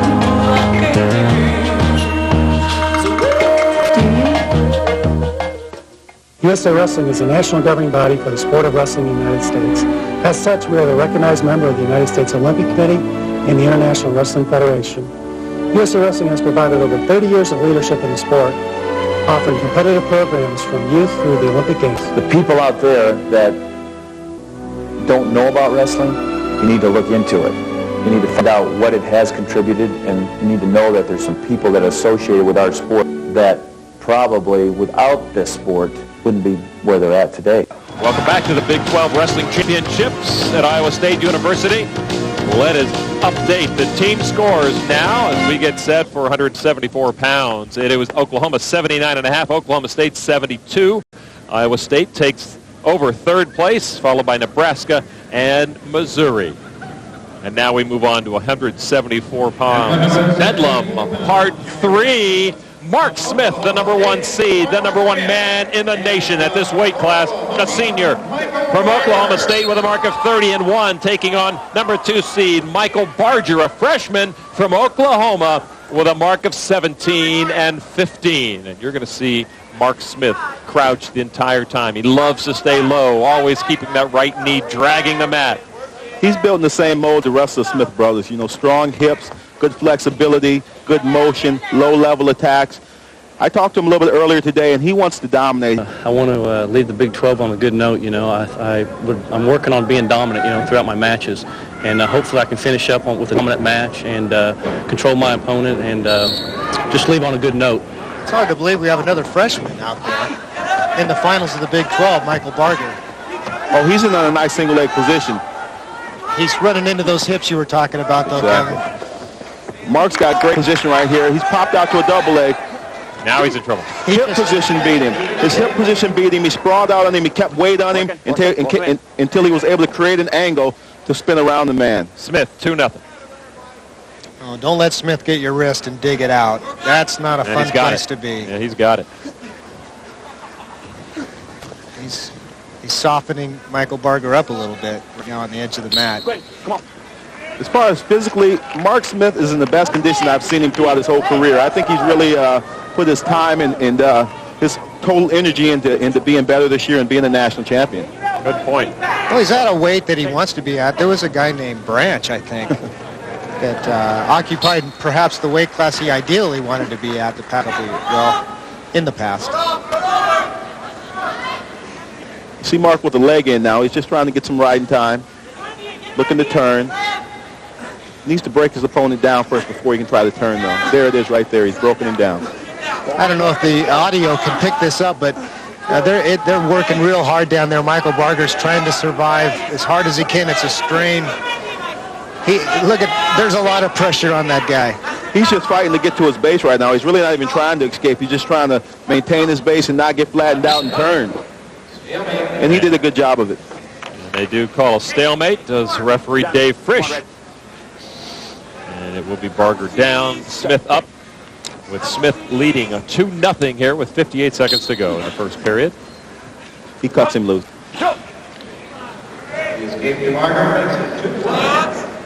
Mark knows he's superior on his feet than the Oklahoma wrestler, so I think he'd rather have it on his feet, have the match take place on their feet. Oh, excellent single leg. Can he do anything with it with 37 seconds to go? He's got plenty of time to finish, and he's very skilled at doing it. I'd be surprised if he doesn't make this work for him. He's very patient. Trying to bring him back to center of the mat. He's got a lot of time to finish. He got the other leg. The slippery Barger got away for a moment, but there, he got the other leg. Smith did. Another 2 points, 4-1. And he did it with 10 seconds to go in the opening period. Excellent shot, better finish. He worked it, he worked it. He wore Barger down, and at the end of the first period, it is Mark Smith leading 4-1 over Michael Barger at 174 pounds. And take a look at the 2-point takedown. Right here you see Smith already on the leg. He's already crossed over to his opponent's ankle, pulls him in, secures the takedown. All right, so we'll be back with the 174 right after this.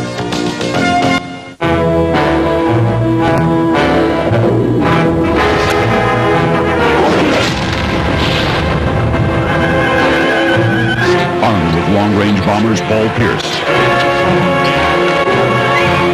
and Dana Barrows, the Celtics are looking to hammer the Clippers. With Lamont Murray, the Clippers have a scoring machine of their own. The Celtics battle the Clippers Wednesday at 6:30 on Fox Sports New England. Hi. At the request of every boss in America, our morning edition of Fox Sports News will be just 1/2 hour long, and I'll be appearing on it, as opposed to the hour-long stretches on the other sports networks. This is so you can get to the office on time, please. Thank you very much. We appreciate it. You lazy goon, you. Now, to the office with you.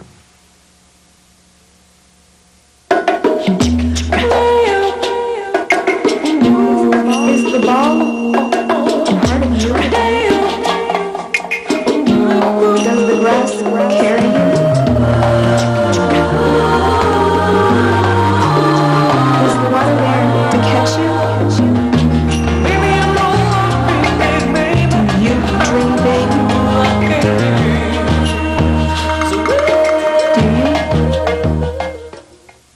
This season, Big 12 athletes are taking center court, not only athletically, but also in support of another group of athletes, Special Olympians. Each year, athletes, coaches, and administrators from across the conference participate in a variety of Special Olympic activities, from tennis to swimming to track and field. The Big 12 Conference and Special Olympics have formed a winning partnership. Some sports are better for the heart. Special Olympics and the Big 12 Conference, a partnership for life. 8 seconds to go, second period. Marks leads by a score of 7-1 over Michael Barger. The senior from Oklahoma State taking on the freshman from Oklahoma. And we've got 2 more minutes to go before Mark Smith can lay claim to his 3rd straight Big 12 championship. What I think you'll see here is I think you'll see Mark cut him and let him go takedown game. Well, that's why you're the Olympic champion, That's right. Oh, Berger gets off a nice shot again. You'll see strong hip power. Mark Smith has driving his hips in, not letting the guy have any room to come up and turn the corner. Really, it's a great job of Berger just staying in front of him and not getting beat in the position. I wouldn't want to work against those hips. Now, a lot of people think of wrestling, they think of upper body strength. But when you've got hips like Mark Smith's got, you don't need a whole lot else. I think you know, like all of us know, Larry, that the best wrestlers have great hip position, great strength in their hips, and that's what actually makes them better wrestlers than some of their opponents. And the Smith brothers have it. Eric Guerrero from Oklahoma State. He has already won this evening. Looking forward to another NCAA championship. A lot of work ahead for these guys, though. Well, work is the word. Talk about drilling and work. It's a lot like gymnastics. A guy has to drill his flips and twists and all the different apparatus over and over and over again to perfect it. Wrestling has to do all that, but you have to do it and also keep in mind that there's somebody trying to stop you from doing it inches away. I'll tell you what, Berger's putting up a good fight here. Even though he's a freshman, he's came out, he's wrestled Mark hard, he's tried to score, he's taken shots, and I mean, he's a good account of himself. And they will come back to center. Good job, stutter and go. And right now, very workmanlike fashion. Mark Smith working on that man, Michael Barger, just wearing him down, trying to keep him from scoring. trying to nullify shots as that one. He'll score here. There you see the hips of Mark Smith. Watch them work their way around into control. 2 more points. That time Berger didn't keep moving with Smith. He stayed stagnant, and Smith rolled right around him for points. And all he's got to do is hang on. Mark Smith has the riding time. He'll go into double figures here at 174. And the victory over Michael Barger. It's a 10-2 final tally. Mark Smith, as a senior in his final conference championship, again is the Big 12 champion. And that is vintage Mark Smith. Kevin, just workmanlike, work away, comes up with an 8-point win. I think in his situation, for him to get in the house, he has to bring home the national title. All his brothers have championships, and I don't know if they'll let him in after 2 weeks from now if he doesn't bring home the title. You're absolutely right. Well, he's taken a big step towards that title. Back with more 184-pounders are next. More on the Big 12 Championships on Fox Sports. Meet Wayne Best. He saw the kids in his community without direction and did something about it. He got them off the streets and put them to work, teaching important lessons in community service, responsibility, and helping others. So he can spend more time on foxsports.com, where he enters his zip code to get the latest on his favorite teams. It's like Fox Sports Net online. It's time, Celtics fans, to vote for the recipient of the Accountant's 6-Star Award.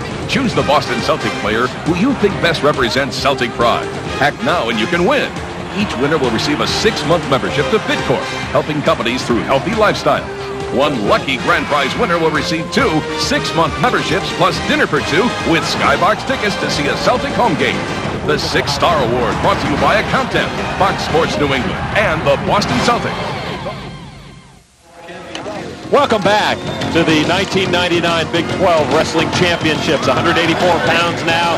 Man, we've all been waiting to see the top seed in the conference and the nation. Cael Sanderson, the freshman from Iowa State, 32-0 in the red and blue of the Cyclones, taking on Brad Veering, sophomore from Nebraska, 22-6. Veering, the Big 12 champ at 177 last year, and now quickly a 2-point lead for Veering. What you're seeing is Veering got him in the front headlock position, turned the corner. Sanderson tried the Granby roll and actually got caught when Brad threw a leg in and caught him for 2 points. That's how he scored that first 2-point takedown. Again, we talk about the young wrestlers in this conference. Sanderson, the freshman, Veering, the sophomore, 2 quality names people have been hearing all year long.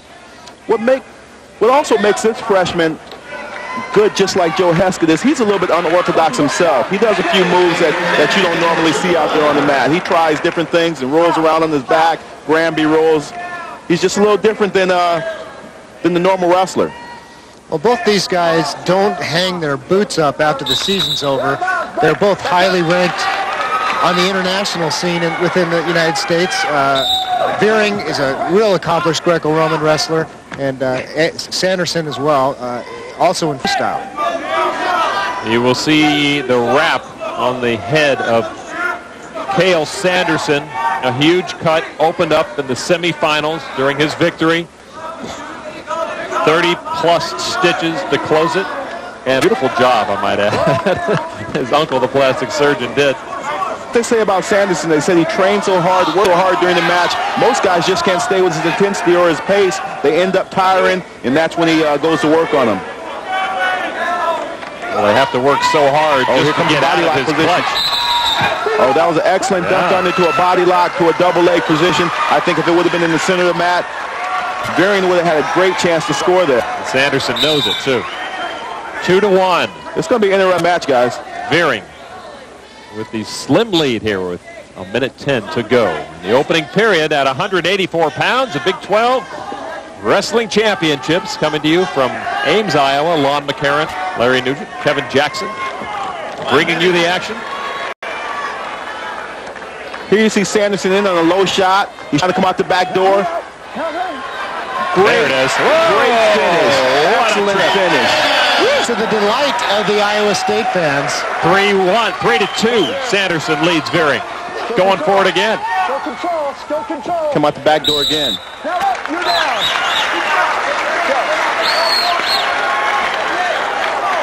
Take a look. Here's the finish you'll see here. He picks the leg up.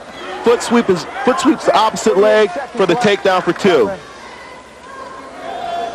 Bobby Douglas looking on at the future of Iowa State wrestling right there in front of him. Sanderson's in a little trouble here. He's in a little trouble here. Veering will know how to finish this, too. Was that a beautiful adjustment by Veering right there? Look at him change. Look at Sanderson. He made that adjustment early. It's going to pay off for him. Look at that. There is no way that he's not getting out of this one. Got to turn him. Escape point for Veering. That's important when you're wrestling Sanderson because he's extremely tough on top. Takedown and escape point for each wrestler. We're tied at 3. Final seconds of the opening period. This is shaping up to be a big one here. The finals at 184 pounds from the Hilton Coliseum Big 12 Championship. We will continue right after this on Fox Sports. USA Wrestling is the national governing body for the sport of wrestling in the United States. As such, we are the recognized member of the United States Olympic Committee and the International Wrestling Federation. USA Wrestling has provided over 30 years of leadership in the sport, offering competitive programs from youth through the Olympic Games. The people out there that don't know about wrestling, you need to look into it. You need to find out what it has contributed, and you need to know that there's some people that are associated with our sport that probably without this sport wouldn't be where they're at today. Pennsylvania Wrestling Legends, a 60-minute historical documentary on the legends of wrestling in Pennsylvania. Featuring Billy Sheridan, Charlie Spadell, Austin Bishop, Yale versus University of Pennsylvania, 1907, Rex Hugh and Ed Perry, Kirk Pendleton, John Fritz, Andy Metter, Jim and Nate Carr, Daryl Burley, the Bonomo Twins and their famous Ninja Show, Wade Schellis, Kurt Angle, and many more. To order, call the number on the screen, DJ Sportwear, Newport, Pennsylvania. 3 Sanderson men wrestle for Iowa State. There is the dad, Steve, out of Heber, Utah. And you have to give a lot of credit to his dad because his dad coached all his sons in high school. And this kid, like we said, is a freshman, so most of his schoolings come from his dad. Look at the axe there. Does he get more positions than you're used to seeing or what? It's fun wrestling. An escape point for Cael Sanderson, the freshman from Iowa State. Came in with a 32-0 record. Brad Veering, sophomore from Nebraska, 22-6. Nebraska wants this victory so they can take over 3rd place from that man, Bobby Douglas in Iowa State. I don't know if Veering can keep this pace. I don't know if he can keep the pace. He's right in the match. It's a 1-point match, but I don't know if he can keep this pace. He looks to be getting a little fatigued here. He's one of the few athletes that I've seen across the country this year that has the physical power to stay with Sanderson, but can he keep the endurance? Sanderson in on the leg again, trying to come out the back door. Putting pressure towards his head and his shoulders, maintaining good control here. Oh, that is just cruel. I think he'll finish this move. There it goes. He got it. 2 more for Sanderson. I think he's wearing down. I see a crossface coming here pretty soon. He may make this wrist work as well, but Veering has had to work so hard through the first period and a half, and the fatigue is showing. You talked about the work ethic of Cael Sanderson. He looks fresh, and that means danger for Veering. It also means that Iowa State will probably hang on to their number 3 spot here if this trend continues. Again, it's very surprising to see a freshman doing this well at upper weights. Most of the time you have upperclassmen, guys that are 21, 22 years old, close to being men, and this guy's right out of high school, a year out of high school after his redshirt year, and he's the best kid in the nation right now. He's still smiling out there, too. It's still a close match. Takes a paw at Veering and smiles at 6'4". It is Sanderson over Veering. Well, those of you that are not here, that means you didn't watch the semifinals. And that also means you didn't see Brad Veering win a very tight match in the 3rd round, in the last minute of the match. So he can come back and score late. I tell you what, it's a match, 6-4. Everybody in this room is feeling their pain. This is big for the team race, too, isn't it? Green chooses down. Green chooses down. That is Veering will go down looking for Get set. an escape. Riding time, as you heard, referee Don Owen, only 32 seconds on the side of Sanderson. Oh, got a cradle locked that up. was the quickest cradle I've seen. It's not going to work for him, but watch out when you come up against Sanderson. He's working him hard on top now. He's working him really hard. Building that riding time now. And that riding time point could be big. It's a 2-point differential between the wrestlers now, but in 3 seconds it will be in effect 3 points. There's riding time now on the side of Cael Sanderson, and he throws Brad Veering to the mat. This kid is tough. I felt the floor here at Hilton Coliseum shake a bit there on that one. Great job by Veering. He just stayed right with the technique. He stayed right with it, and he's out. He 1 point match. Still needs a takedown. Riding time to Sanderson. Wow. Still anybody's match. I'm impressed with both athletes. Steve Sanderson. He's wringing his hands. Oh, man, how can you be calm at this point? Even if it's not your son out there. He does not stop shooting, does he? He doesn't. Well, as an opponent, then you can count on that shot, and maybe you can plan for it. So far, nobody in the nation has been able to do that successfully. You're right. You've got to have some oxygen in your blood to react to what's going on there. Good point. And in the brain. And in the brain. Out of bounds. I think Veering needs best position is that front headlock, pulling him to the mat and looking to run around him. He should constantly look for that front headlock. Once he gets it, pull Sanderson to the mat and run around him like he did for his first points. Look at Sanderson still with a grin on his face. I think the kid likes to wrestle. Oh, man, and he shows it. 25 seconds to go. 1 point lead for Sanderson, but he does have a riding time point still to be awarded. And in 2 seconds he'll be guaranteed that riding time point. So now a takedown by Veering will tie the match. Now Veering's going to make a last-minute effort, but he's really got his feet stuck in the mat. Now he's exhausted. Yeah, he is. And there's a takedown for Sanderson. At the buzzer, Cael Sanderson with riding time with a 9-5 victory. The freshman from Heber, Utah, in front of his dad, in front of his hometown crowd here in Ames, Iowa, does not disappoint. Ups his mark as a freshman to 33-0 with a Big 12 championship at 184 pounds. Iowa State now 61 team points. Nebraska 57.5 still. A great victory for Cael Sanderson, as impressive as his press clippings. We'll be back to Ames, Iowa. 197 pounds is next. Stay with us on Fox Sports. Is the ball hard to play? Does the grass carry you?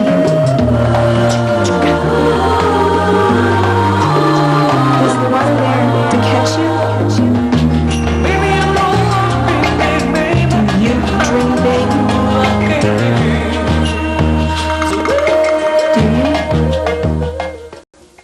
Wrestling, America's most action-packed sporting event. And now you can get inside the action with Amateur Wrestling News, the only publication devoted to all phases of amateur wrestling. Each issue, AWN brings you the inside news on high school and college action, rankings, tournament results, scouting and recruiting reports, camp and equipment information, and much, much more. Each issue is packed with the in-depth articles, no-holds-barred editorials, and cutting-edge photography that have made this the oldest and most respected wrestling publication in the world. And now you have Amateur Wrestling News delivered to your home for an entire year for just $28. Get all the action, all the excitement, and all the inside news 12 times a year for only $28. Here's how to order. Dial 1-800-275-8551 or send $28 to the address on your screen. Call now and get a free wrestling video with your paid subscription. That's 1-800-275-8551. This season, Big 12 athletes are taking center court, not only athletically, but also in support of another group of athletes, Special Olympians.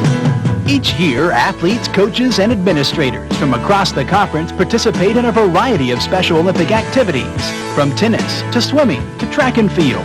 The Big 12 Conference and Special Olympics have formed a winning partnership. Some sports are better for the heart. Special Olympics and the Big 12 Conference, a partnership for life. Jack Spates looks on, and every reason in the world to smile. It's official. His Sooners are the Big 12 wrestling champions of 1999. They have a lead in the team score, 79.5 to 75 for Oklahoma State. Oklahoma has 2 more wrestlers left in this meet. Oklahoma State has no one. So there's no way the Cowboys can beat the Sooners. Congratulations to Oklahoma and Jack Spates. On now at 197 pounds, Zach Thompson, a sophomore for Iowa State, 28-3, the top seed, takes on from Oklahoma in the dark, deep red, Wayman May, the 3rd seed, 23-13, coming in. Zach Thompson has a 2-0 advantage in matches so far this year. No score early here in the first. Well, this is a guy that wrestled like twice already, and I'm just going to use my same style. Just take it kind of easy. Don't over pursue things, you know. And things will come to me if I just relax like I always do. Yeah, I expect him to wrestle. So I wrestled him twice this year. They've both been pretty close. He has a bunch of close matches. I expect to be pretty close. 1 or 2 points, overtime, something like that. Zach's another one of these guys that just loves to wrestle. He wrestled this summer at the World Junior Championships and was 2nd in the world. How do you get underneath a guy like that? It's really hard. He's built like a fire hydrant. They're both pretty well-built athletes. And Nebraska still has a wrestler to go in the heavyweight division. And so this is a huge matchup for Iowa State if they want to hang on to 3rd place, and they've made a good start at it. A 2-0 lead on the takedown for Thompson. Excellent setup. He had the underhooks. Wayman thought he was going to body. He ended up dropping down to a double leg attack. Again, we're seeing the double leg attack. Scored most points in the Big 12 championships. Excellent takedown by Zach Thompson.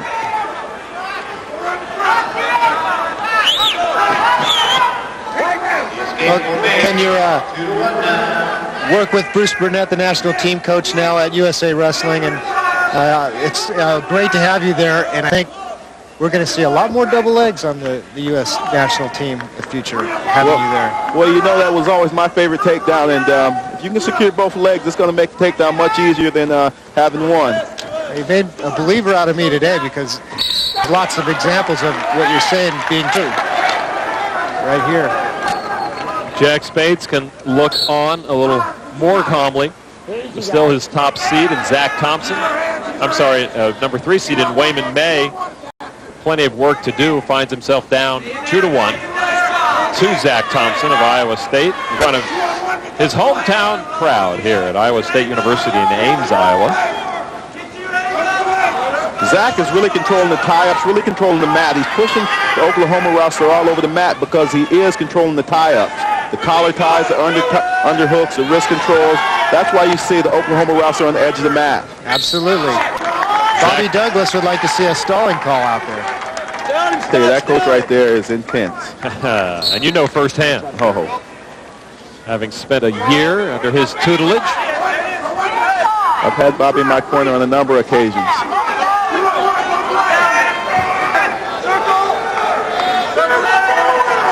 Boy, that pull of Zach Thompson, putting all of his 187 pounds on Wayman May. I think the referee does need to make a decision here. Things are really lopsided out there. I think May will be cautioned here if he doesn't get working.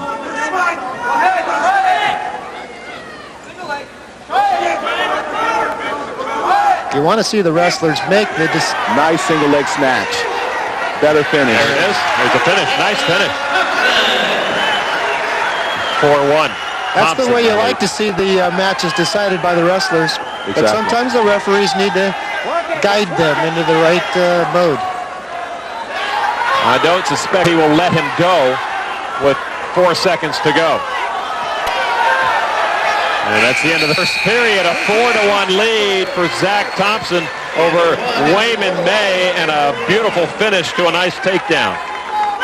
Single leg snatch by Thompson. He gets the leg up, and then he sits into his butt here.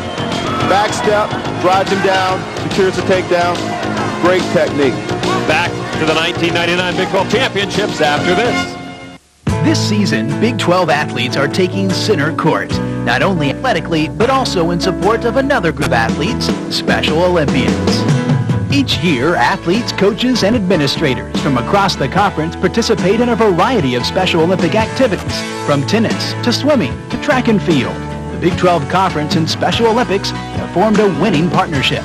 Some sports are better for the heart. Special Olympics and the Big 12 Conference, a partnership for life. Hey, listen up. I'm the Pounding Patriot. I want you to come out and watch the biggest, baddest, toughest wrestler in town. Get real. I'm Jim Scheer, the Executive Director of USA Wrestling, the national governing body for amateur wrestling in the United States. This year we're celebrating 30 years of national leadership and pride. USA Wrestling offers the best programs and services available, including a wide variety of merchandise and apparel. So let's get real and support amateur wrestling. Call us at 1-800-727-USA1. Out the final 2 minutes here at 197 pounds. Escape point for Wayman May. That's all he has managed. A couple of escape points. It's 5-2. Zach Thompson came in with a record of 28-3. Wayman May suffered 13 losses on the season. 23 wins on the other side of the ledger. I think the referees could help keep the action going in this match a little bit. Wayne May needs to do his part out there. He definitely is passive. Again, a couple of underclassmen. May, the junior. Zach Thompson, the superior wrestler here, just a sophomore. This conference is going to be tough for years to come. A lot of young athletes, a lot of young guys stepping up, getting in the finals of the Big 12. Pretty impressive. Another sophomore coming up in the heavyweight, J.R. Plinus from Nebraska. And J.R., he's a load too. He's a junior world team member in the United States last summer. Right now it is Wayman May of the Oklahoma Sooners, the Big 12 champion Oklahoma Sooners, taking on Zach Thompson of Iowa State. Bobby Douglas. Not satisfied. Nope, but he is wrapping up third place, the Big 12, and he's got to be happy with that. He knows there are two huge cannons in Oklahoma and Oklahoma State always looming above him, and will take a lot of the main recruits away from him. But third place, and they will play a huge role at the NCAA Nationals. Combat wrestling out there now. These guys are winging it.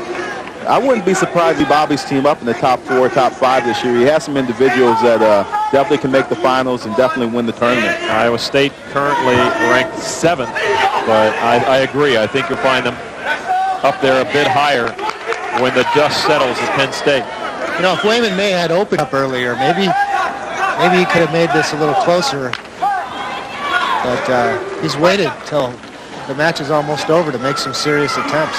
And maybe it took him that long to figure out Thompson as well. Nice ankle pick.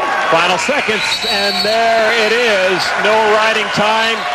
Zach Thompson with a 5-2 victory over Wayman May, and Iowa State comes up with a third place in the Big 12 Championship. Congratulations to that man. Zach Thompson, the #1 seed in the conference, lived up to his billing. Congratulations to Bobby Douglas and his Cyclones as they do take third place with 64 points. Back with the heavyweights, Plinus and John Henry Ward. Hi, I'm Walter McCarty. Each year, Fox Sports New England, the Boston Celtics, the Boys and Girls Club of America team up for the Join the Club campaign, a program designed to encourage kids to join the local Boys and Girls Club. Since 1991, hundreds of clubs throughout New England have participated in this annual basketball tournament designed to teach kids valuable lessons in teamwork, leadership, and honest competition. To find out how to join a club in your area, call the Boys and Girls Clubs of America. Get involved. Join the club. Meet Wayne Best, He saw the kids in his community without direction and did something about it. He got them off the streets and put them to work, teaching important lessons in community service, responsibility, and helping others. So he can spend more time on foxsports.com, where he enters his zip code to get the latest on his favorite home teams. It's like Fox Sports Net online. Back to the Big 12 Championship, the final matchup of the night, the heavyweights. And how fitting, we've got an Oklahoma man in the final. They have taken the team title. It's John Henry Ward, the number 2 seed, a senior from Oklahoma, 27-5, taking on the top seed in the weight class, J.R. Plinus, a sophomore, another young boy from Nebraska, 22-10 so far this year. And it was Plinus with a 1-0 match victory over John Henry Ward. He won it on riding time earlier this year. Opening seconds of the first period, Lon McCarron, Larry Nugent, Kevin Jackson bringing you the action from the Hilton Coliseum in Ames, Iowa, up close and personal. Now, who needs TV? Now, don't say that. Yeah. We pay the bills that way, Larry. I don't want to see this end. It's been too much fun. We're at the heavyweights now. Oh, it's great that Jack Spates has a wrestler on the floor to finish it off. Spates' first conference title, the first for Oklahoma since 1986 in wrestling. That really is a great story for Jack. He's done an excellent job since he's got to Oklahoma. He's rebuilt that program. You know, he's rebuilt it on a lot of different levels. He's increased public awareness of his program. You know, he's brought in fantastic coaches to help him out, and he's even written a book, Matt Snacks. You wrestling fans need to look for that. He's, as Lon McCarron calls him, the Renaissance man. Only because he speaks Greek, which he does. About halfway through the opening period. And the heavyweights at center stage. Plinus in Nebraska in the black and white. John Henry Ward in Oklahoma red. John Henry is definitely controlling the motion, controlling the mat position, and he definitely is a more aggressive wrestler. And I agree with that call. Stall warning goes to Plinus as referee Dave Frisch puts up the signaling a warning. Boy, you see Ward throw that shoulder into Plinus.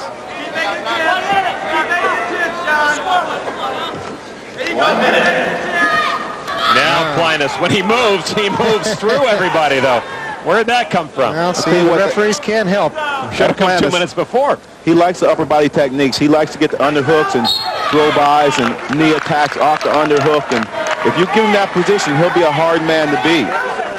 I think Ward should stick to the leg attacks with this guy. There's a couple other heavyweights out there floating around in the wrestling world who are going to have some things to say. Oh, yeah. We got Stephen Neal out of Bakersfield who pinned John Henry at the NWCA All-Star meet in the first minute.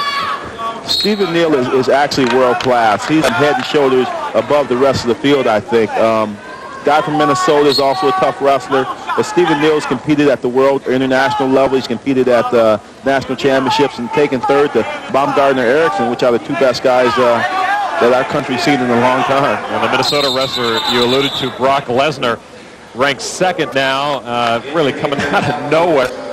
And everybody is looking forward to a 1-2 matchup at the NCAAs. And now we got Plinus sitting and waiting because John Henry Ward had an injury to that right wrist or maybe the right thumb, which is already taped. We talked to these two wrestlers just a little bit ago. Let's listen to what they had to say. Basically the same thing as I wrestled Henry Ward earlier this year, and just a big thing with him is just keep position, and you know, just if I stay in good position, I'm gonna win this match. No, he's an overtime wrestler every time. That's just his thing. He lets you make mistakes, and he doesn't do a whole lot. And so I'm going to go out and I'm going to do a whole lot and take it to him. Beginning moments of the second period, John Henry Ward had his right thumb taped after he had it jammed. You see, he's still holding it, still bothering him. No scoring at the final seconds of the first period. An escape point, though, for Plinus. So he has the first points of this match at heavyweight, 1-0. what you're seeing is a clash of styles. Plantis wants to get under and over hooks. He wants to go upper body techniques, whereas Ward would rather be in on legs, attacking low-level shots, and getting in on Plantis and trying to score from there. But as you see right now, the Nebraska heavyweight is definitely forcing the upper body techniques and kind of having his way. Jack Spates has the title, but he would love to finish this championship off with a victory. He is lucky enough to have a man here in the finals, but to walk away with a win and have a genuine smile on two fronts would be his ideal. I think you're right, Lon. It's definitely something he wants to do. Definitely winning that heavyweight will put the icing on top of the cake. And plus, you always want to see your heavyweight win because you always want to walk away from the tournament saying that you got the best big man in the tournament. You want to be able to count on him late in the meets, too. Exactly. And on the other hand, Tim Newman came into this tournament ranked ahead of Oklahoma, I think based mostly on the strength of their dual meet season, but he sees a potential All-American out there in J.R. Plantis, so he's really hoping that he can pull it out for the old Nebraska Huskers. We saw Plantis as a freshman last year, and he is exhibiting the same style, plugging away. A stall call, and now his second stall call is what it really was. And so Plantis gives away a point to John Henry Ward, and we're tied at 1. Now that stall call came just as Plantis began to move forward. I think the whole deal is that Plantis cannot shoot. The Oklahoma wrestler can shoot, and by him attempting shots, the referee sees Plantis as being passive, and he's going to call him for stalling.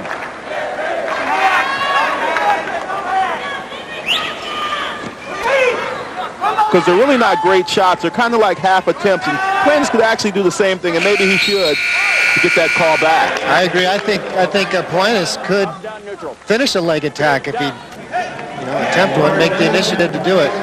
Maybe he's biding his time. There you see a good look at the sophomore from Edgemere, Maryland.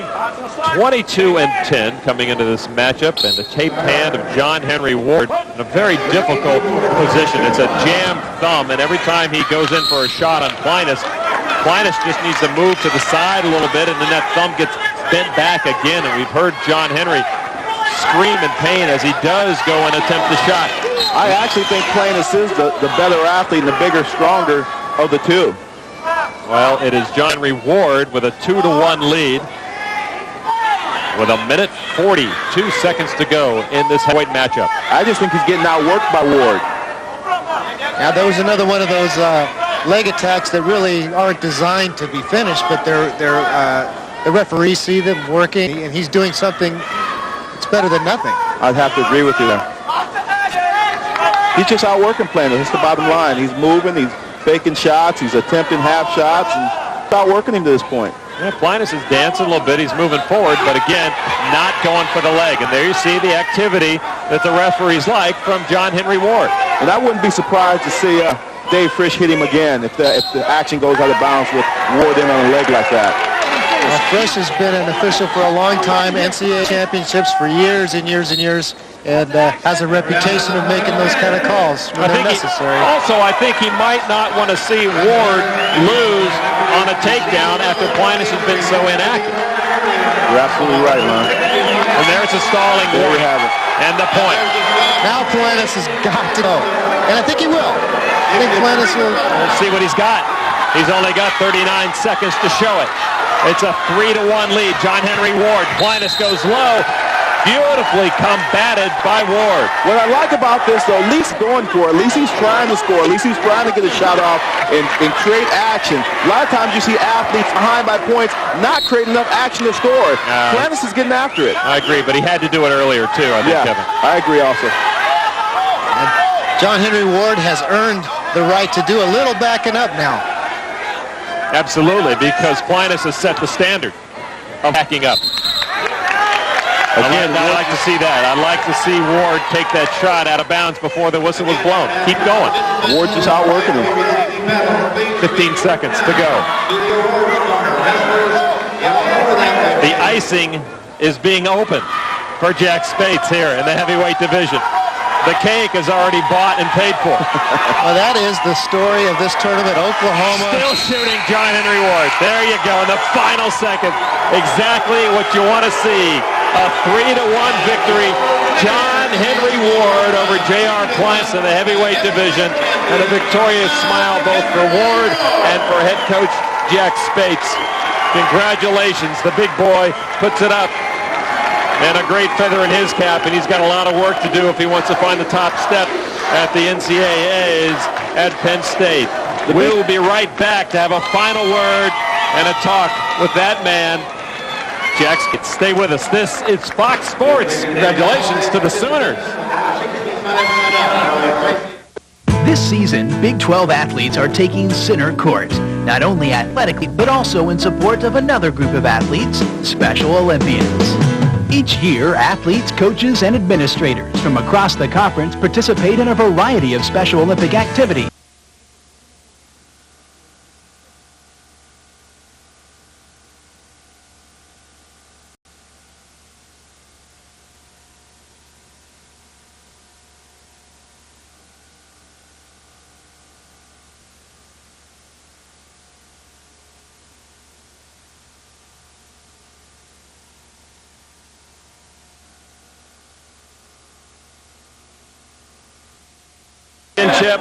And I got to tell you, nothing. I don't want to take anything away from you, but it was in the unlikeliest of years. Oklahoma State looked so strong. You guys down in the rankings a little bit, but you came up really. What was the key to come up with a title here? Well, we were all the way down the fifth, so that's not too far down. And what's remarkable is we redshirted Byron Tucker and Orville Palmer, but we've got a special group of young men with a lot of character. They wrestled hard from beginning to end, and I'm extremely, extremely proud of them. I know you've got to be ecstatic right now, but do you have time to look ahead to the big show coming up? You know what? We'll worry about the big show tomorrow. Obviously that's preeminent and that's what counts. But we're gonna savor this one tonight. This is our first recruiting class, and this is their Big 12 championship. This is the dream that they bought into, when we recruited them, and I just appreciate so much the confidence they expressed in us in the University of Oklahoma. And we made it happen. Well, it's a testament to what you have brought to this Oklahoma team. First title, Oklahoma in wrestling since 1986. Couldn't happen to a nicer guy. Congratulations. Well, thank you very much. And it goes to our kids. They're great. All right. Good luck. We'll see you at Penn State. At the show. All right. Good luck. Jack Spates, the coach of the Oklahoma Sooners, the Big 12 conference champion. Kevin, your impressions of an Oklahoma team look very impressive. I'm very impressed with Oklahoma. What I think is big for them, they can savor the victory tonight, but the NCAA tournament is where you earn your money. They have to be able to come down, refocus, and get ready in 2 weeks for the NCAA tournament, because that's where these guys have become All-Americans and national champions. Larry, Oklahoma State had to think about Iowa all year long. Now they've got the Bedlam partners to think about. That's going to really be a wild card in the NCAA, isn't it? What are those guys thinking? Minnesota's looking down here at the Big 12 at Iowa and Penn State, and they're saying, what's going on down there in crazy Big 12 country? But we saw a great variety of styles tonight. It was a fabulous display of wrestling here in the Big 12, and it's obvious it's going to go on for a while. It is obvious that also the Big 12 is the toughest conference in wrestling throughout, well, anywhere, really. And tonight, the final team standings bear out that the Oklahoma Sooners indeed earned the championship, 82.5 points. Oklahoma State, 75. Iowa State hangs on third. Nebraska and Missouri wind up the Big 12 standings. And so that's going to do it from the Hilton Coliseum on the campus of Iowa State University. I'm Lon McCarran for Larry Nugent and Kevin Dyer broadcast crew. Thanks for joining us. So long. Good night from Fox Sports.